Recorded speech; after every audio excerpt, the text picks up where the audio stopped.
Hello दोस्तों। और आइए आपको एक नई कहानी की तरफ ले चलते हैं। दोस्तों, इस कहानी में आप सभी का स्वागत है। आज की इस कहानी का नाम है लंबे बालों वाली बहू। यह एक फैमिली स्टोरी है। अगर आपको फैमिली स्टोरी, मोरल स्टोरी या सास बहू की कहानी सुनने का शौक़ है तो इस कहानी को पूरा ज़रूर सुनें।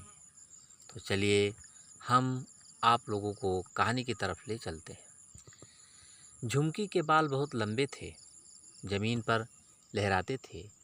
वो अपने बालों की बहुत देखभाल करती थी। वो अपने बालों की कभी लंबी चुटिया बनाती तो कभी दूसरे स्टाइल से सजाती।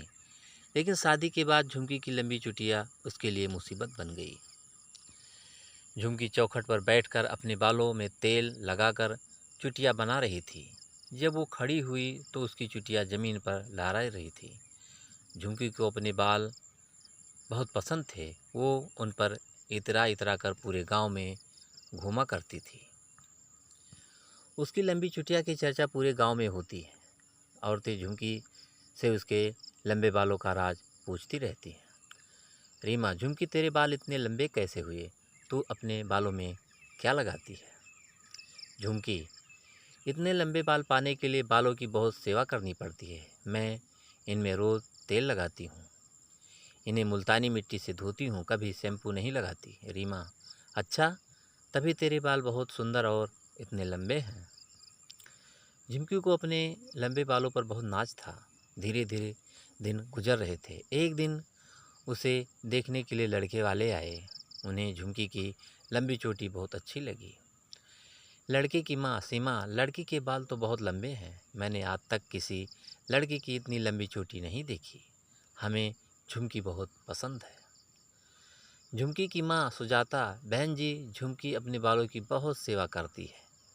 सीमा, जो लड़की अपने बालों की इतनी सेवा कर सकती है वो सास ससुर की सेवा भी करेगी।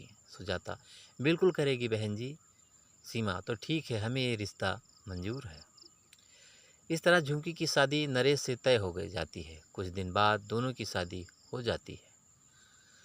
शादी के बाद जब झुमकी अपने ससुराल आती है तो हर तरफ उसकी लंबी चुटिया की चर्चा होने लगती है। महिलाएं उसकी लंबी चुटिया देखने आने लगती हैं। शीला, अरे सीमा, मैंने सुना है नई बहू की चोटी ज़मीन तक लंबी है। सीमा, हाँ शीला, तुमने सही सुना है। दूसरी औरत, जरा हमें भी दिखाओ।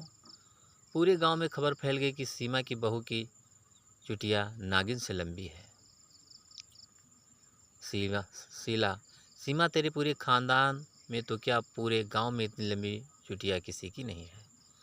तूने अपने बालों की कितनी सेवा की है, लेकिन तेरे बाल इतने लंबे नहीं हुए, नज़र न लगे बहू को। सीमा, शीला, पहले लड्डू खाओ ना, मैंने बनाए हैं। बहू तो यहीं रहेगी, इसकी चुटिया देखने के मौके मिलते रहेंगे। झुमकी की लंबी चुटिया की तारीफ सुनकर उसकी सास सीमा जलने लगी। सीमा, जब से झुमकी आई है सब उसकी लंबी चोटी की तारीफ कर रहे हैं। अब इसकी लंबी चोटी किसी को देखने नहीं दूंगी। सभी मेहमान के जाने के बाद सीमा ने झुमकी से कहा, सीमा, वो अपनी लंबी चुटिया का जोड़ा बना ले और इसे घूंघट से ढककर रख, और खबरदार जो कभी अपने बालों को खोला। झुमकी, लेकिन क्यों माँ जी? सीमा, बहू तो बहुत भोली है, मैं नहीं चाहती कि तेरे लंबे बालों को किसी की नज़र लगे। झुमकी को सास सीमा की बात अच्छी नहीं लगी, लेकिन वो उसकी बात टाल नहीं सकती थी। उसे न चाहते हुए भी अपने बालों का जूड़ा बनाना पड़ता था। अब वो अपने बालों की सेवा भी नहीं कर पाती थी। जब भी वो अपने बालों में तेल लगाती, सीमा, अपने बालों में तो 2-2 घंटे तेल लगाती है, कभी तेरे घुटनों में भी तेल लगा दिया कर, बहुत दर्द हो रहता है। हमने तो यही सोचकर तुझे अपनी बहू बनाया था कि बालों की इतनी सेवा करने वाली लड़की अपने सास ससुर की भी सेवा करेगी, लेकिन तुझे तो हमारी फिक्र ही नहीं है, सिर्फ अपने बालों को संवारने में लगी रहती है। झुमकी, नहीं माँ जी, ऐसी बात नहीं है, मैं अभी आपके घुटनों में तेल लगा देती हूँ।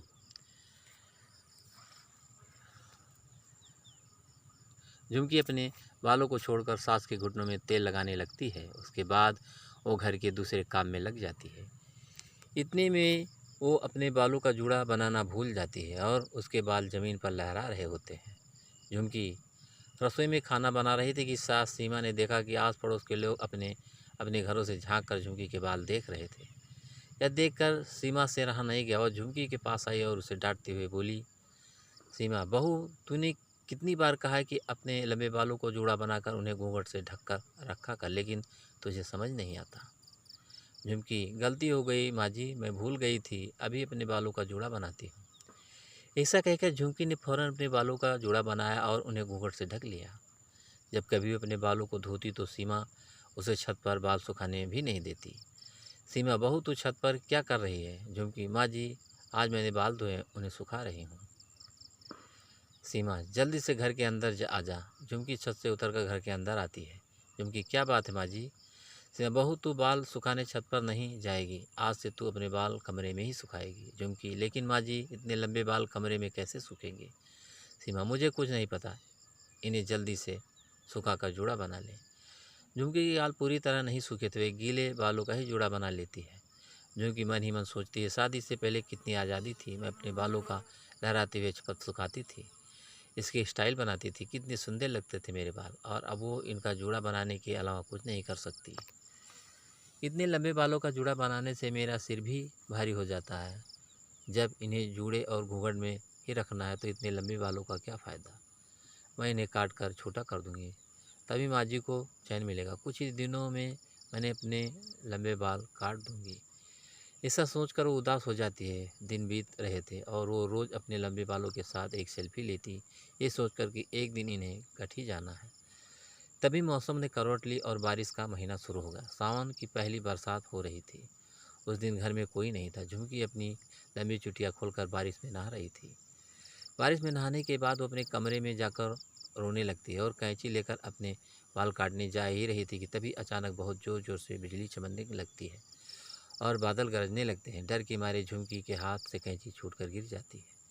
वो खिड़की से बाहर देखती है तो बादल बिल्कुल काले हो गए थे और बारिश बहुत तेज़ हो रही थी। तभी उसके सास ससुर और पति नरेश भी घर आ जाते हैं। झुमकी के गीले बालों को देखकर सीमा ने कहा, सीमा, तेरे बाल कैसे गीले हो गए? झुमकी, माँ जी, मैं छत पर कपड़े उठाने गई थी, तभी बहुत तेज़ बारिश होने लगी, जिससे मेरे बाल गीले हो गए, इन्हें सुखाने के लिए खोला है। नरेश, माँ, तुम हर समय झुमकी के बालों के पीछे पड़ी रहती हो, बाहर का मौसम तो देखो, अगर इसी तरह बारिश होती रही तो गाँव में बाढ़ आ जाएगी। नरेश के पिता, हाँ नरेश ठीक कह रहा है, गांव में बाढ़ खतरा मंडरा रहा है भाई।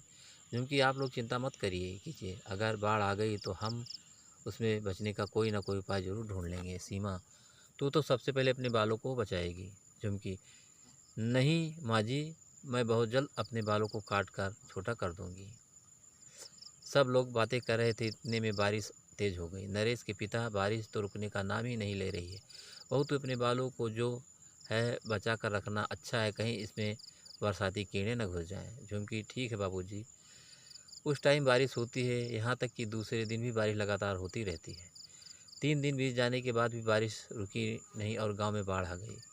लोगों के घरों के अंदर पानी घुस गया। झुमकी घर भी बाढ़ के पानी में डूबा लगा। तभी सीमा आवाज़ लगाती है, सीमा, बेटा बेटा मुझे बचाओ, मैं डूब रही हूँ। नरेश, मैं क्या करूँ माँ, मैं तो खुद डूब रहा हूँ। नरेश के पिता, अरे मुझे कोई बचाओ वरना मैं डूबकर मर जाऊँगा। सब लोग पानी में डूब रहे थे। सीमा, क्या मेरे परिवार को बचाने वाला कोई नहीं है? क्या कोई हमारी मदद नहीं करेगा? झुमकी, आप लोग चिंता मत कीजिए, आप लोगों को कुछ नहीं होगा, मेरी लंबी चुटिया आपकी मदद करेगी। सीमा, सुरेश और नरेश तीनों झुमकी की लंबी चुटिया को कसकर पकड़ लेते हैं। झुमकी को तैरना भी आता था। वो पानी में तैरकर सबको सुरक्षित जगह पर ले जाती है। वो अपनी लंबी चुटिया की मदद से गांव के दूसरे लोगों को भी डूबने से बचाती है और सबको सुरक्षित जगह पर ले जाती है। 2 दिन के बाद जब बाढ़ का पानी उतर जाता है, तब गांव के लोग झुमकी की लंबी चुटिया की तारीफ करते हैं। सीमा, तेरी बहू की लंबी चुटिया ने हम सबकी जान बचा ली। दूसरी औरत, हाँ झुमकी, बहू की लंबी चोटी बड़े काम की है, इसे संभाल कर रखना। लेकिन सबके जाने के बाद झुमकी कैंची लेकर अपनी लंबी चोटी काटने जा रही थी कि सीमा ने आकर उसका हाथ पकड़ लिया।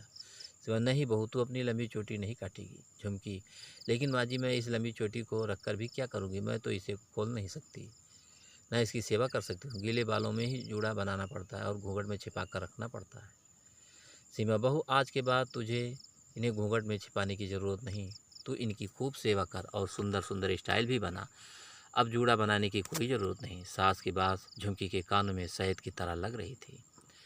झुमकी सच माँ जी, सीमा हाँ बहू। उस दिन के बाद में झुमकी की लंबी चुटिया फिर से रहलाने लगी। दोस्तों, आपको कहानी कैसी लगी हमें कमेंट करके ज़रूर बताइएगा। और दोस्तों, अगर अभी तक आपने हमारे चैनल को सब्सक्राइब नहीं किया है तो जल्दी से आप हमारे चैनल को सब्सक्राइब कर लीजिए, जिससे इसी तरह अच्छी अच्छी कहानियाँ आप लोगों के बीच पहुंचाता रहूं। तो दोस्तों, अगली कहानी में एक नई स्टोरी के साथ फिर मिलेंगे। तब तक के लिए नमस्कार।